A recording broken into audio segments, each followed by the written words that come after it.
Welcome back to one of my many video blogs. Today I'd like to talk to you about my favorite topic, which is God. Not the God that has rules or regulations or keeps record of when you've touched your genitals or cheated on your lover. That's a God that's most suitable for children who haven't grown up to realize the truth of what God is.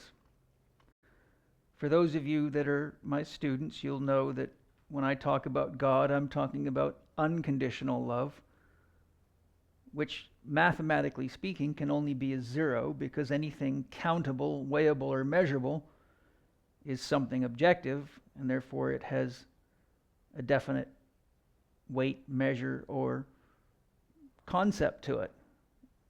But you can't use anything like that to describe God, or you're confused about what God is. I'm sharing these kinds of things, as I always do, because I have had an endless stream of patients in my career who, when I look deeply into what the beliefs are behind the behaviors that lead to their challenges with their health, their relationships, and their willingness to engage life, it almost always boils down to some belief or program that has been put into their heads or that they've acquired, usually put into their heads as a child, going to some kind of church or temple or engaged in some religious worship. An example is many of the vegetarians that I've had to rehabilitate and teach how to individualize their diet all got these ideas from some kind of guru or religious affiliation.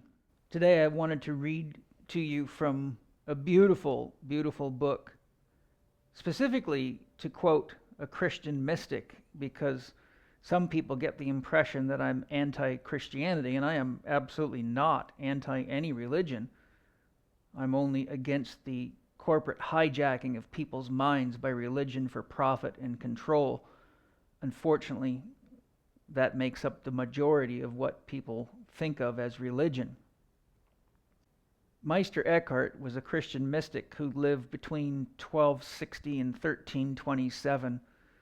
He was a Christian monk, and I believe he's considered by many a saint. I'm not 100% sure if he's been sainted or not, but he should be.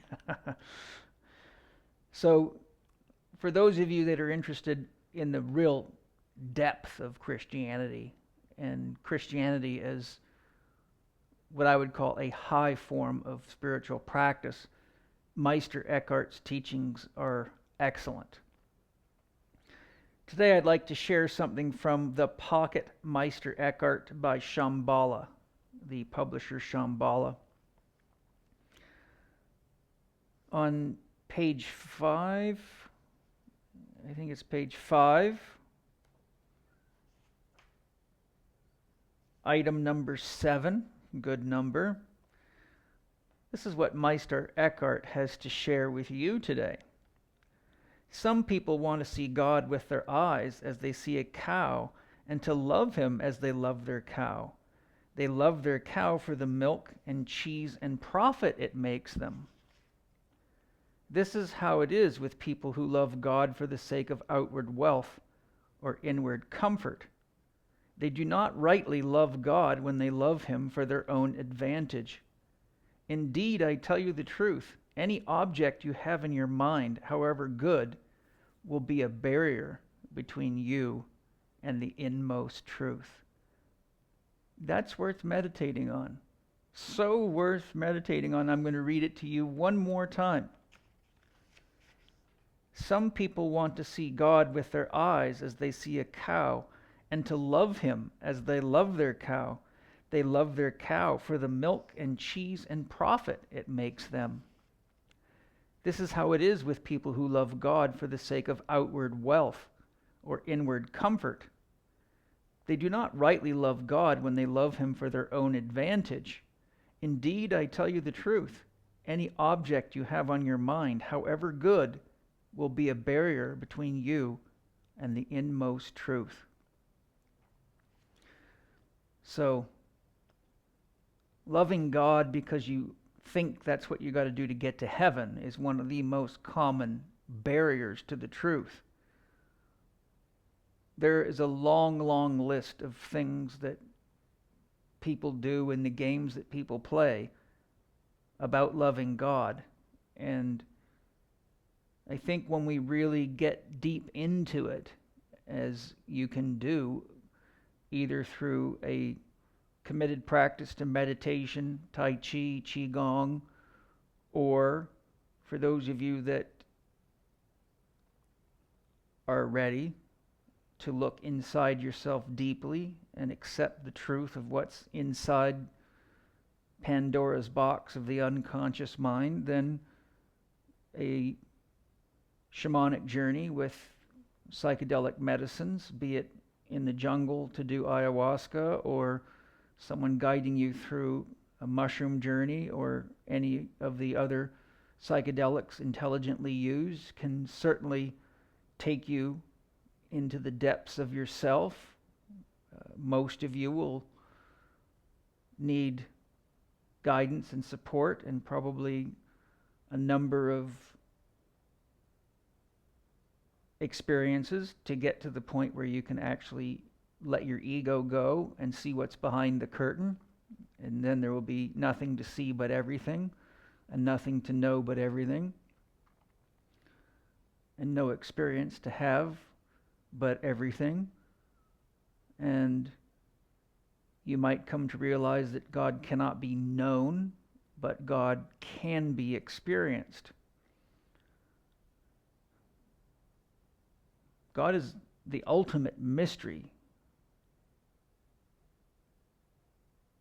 The thing that I've come to know for sure is that when we love ourselves, nature, and people, and the world, and the universe for the sake of loving itself, we're as close to God as we can get. Part of the problem in our culture is it's highly intellectual, so people worship ideas which are really nothing but things written on pieces of paper and bandied about like some kind of objective truth. But as Osho rightly said, God is a verb, not a noun. And since all the religions of the world in their own way teach that God is love, and by definition, God in caps is absolute, not relative, not my God versus your God, but the source and sum of all that is.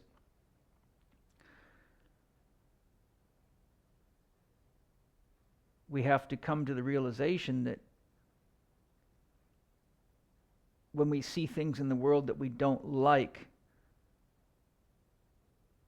and we blame it on a fictitious devil, it really means that we just don't understand God.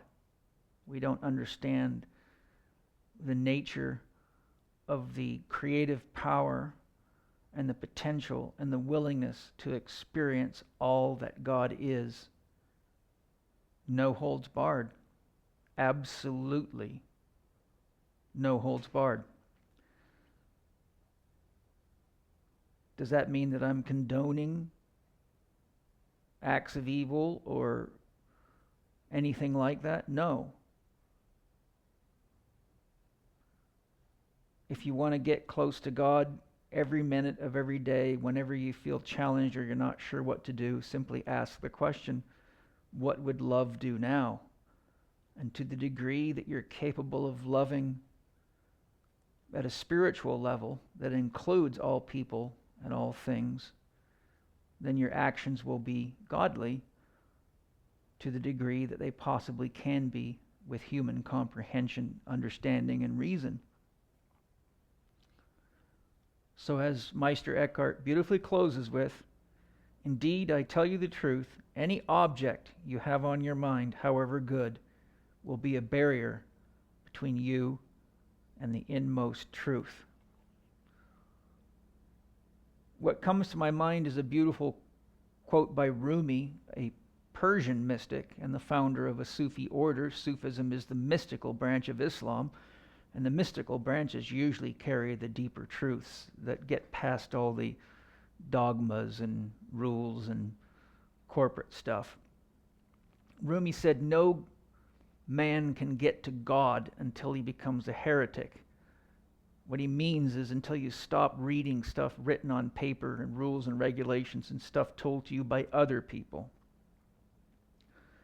He means until you have your own experience, until you honestly start devoting yourself to the inquiry, be it meditative or experiential, as to what God really is.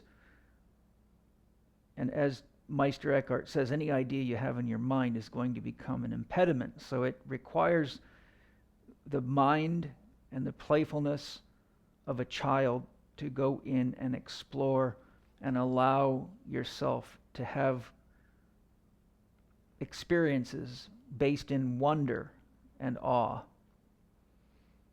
So thanks for joining me today. I hope you enjoy the pocket Meister Eckhart, especially if you're a Christian, because it'll teach you a lot more than you're going to learn in any church or reading the Bible by far, in my opinion. Thanks for joining me today. I'm Paul Chek.